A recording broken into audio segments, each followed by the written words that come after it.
Hyderabad అమీర్పేట్లో interview కోసం వచ్చిన ఒక యువతిపై అత్యాచారానికి పాల్పడ్డాడు. అత్యాచార ప్రయత్నం చేశాడు ఒక వ్యక్తి. దాని గురించిన బ్రేకింగ్ న్యూస్ చూస్తున్నాం. జాబుకు సెలెక్ట్ అయ్యావని చెప్పి సిమ్ కార్డ్ ఇచ్చే సాకుతో ఇంటికి పిలిపించుకున్నాడు ఓ సాఫ్ట్వేర్ సంస్థ మేనేజర్.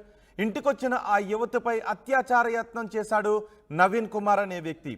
ఆ వ్యక్తి నుంచి ఎట్టకేలకు తప్పించుకొని ఆ యువతి పోలీసులకు ఫిర్యాదు చేసింది. దీంతో నవీన్ కుమార్ను అరెస్ట్ చేశారు మధురానగర్ పోలీసులు. నవీన్ కుమార్ పై కేసు నమోదు చేసి దర్యాప్తు చేస్తున్నారు.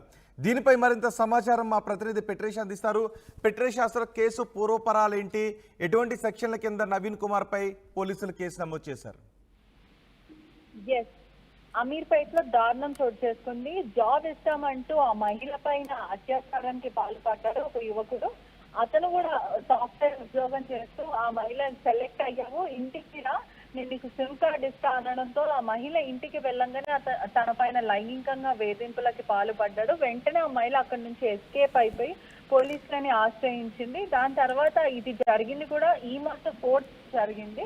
దాని తర్వాత ఆ రోజు నుంచి ఇప్పటి వరకు ఆ యువకుడు ఎస్కేప్ లో ఉన్నాడు. అతనికి కూడా పిల్లలు, 2 పిల్లలు ఉన్నప్పటికీ కూడా ఎవరు లేని సమయంలో ఆ మహిళని ఇంటికి రామ్మని చెప్పి సిమ్ ఇస్తాను, నువ్వు సెలెక్ట్ అయ్యావో అంటూ దురుసుగా ప్రవర్తించడం చేశాడు అని చెప్పి ఆ మహిళ పోలీస్ స్టేషన్ లో కంప్లైంట్ ఇచ్చింది. ఆ వెంటనే ఆ 4th నుంచి ఇప్పటి వరకు అయితే ఆ వ్యక్తి అబ్స్కాండింగ్ లో, నవీన్ కుమార్ అనే వ్యక్తి అబ్స్కాండింగ్ లో ఉండే ఇప్పుడు ప్రస్తుతము అతను పోలీసుల చేతులకు చిక్కాడని కూడా తెలుస్తుంది. పోలీసులు అయితే కేసు నమోదు చేసుకుని దర్యాప్తు చేస్తున్నారు. అతను ఎటువంటి శిక్షలు వేయాలి, ఏం చేశాడనే పూర్తిగా కూడా ఇన్వెస్టిగేషన్ చేస్తుందని కూడా పూర్తిగా తెలుస్తుంది.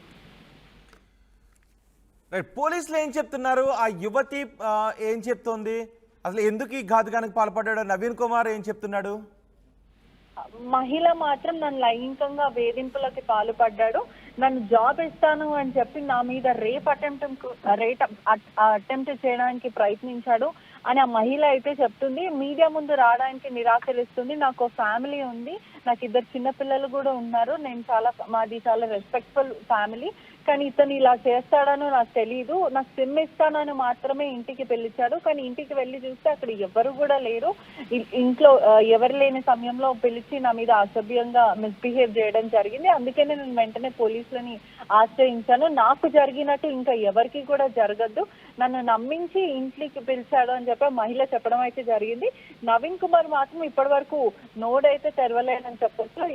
నవీన్ కుమార్ సంస్థల ఉద్యోగులు, ఆ సంస్థలో ఉన్న స్టాఫ్ ఏం చెప్తున్నారు? దీని గురించి వాళ్ళు ఏమైనా రియాక్ట్ అవుతున్నారా? తను ఇంకా వేరే అమ్మాయిలతో కూడా ఇలా బిహేవ్ చేసి ఉండేవాడా? అంటే ఇప్పటి వరకు పోలీసుల దర్యాప్తులో అంటే గత 4 రోజుల నుంచి అంటే ఏదైతే ఇన్సిడెంట్ జరిగిందో 4th జరిగింది, అప్పటి నుంచి ఇప్పటి వరకు అబ్స్కాండింగ్ లోనే నవీన్ కుమార్ ఉన్నాడు. ఈ రోజు మాత్రం పోలీసుల చేతులకు చిక్కాడని అయితే తెలుస్తుంది.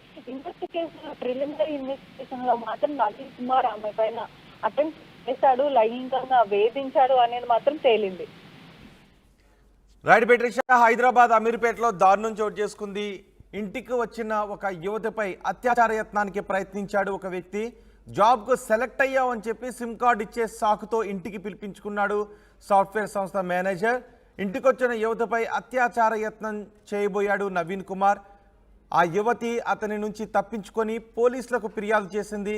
నవీన్ కుమార్ను అరెస్ట్ చేశారు మధురానగర్ పోలీసులు. అతనిపై కేసు నమోదు చేసి దర్యాప్తు చేస్తున్నారు.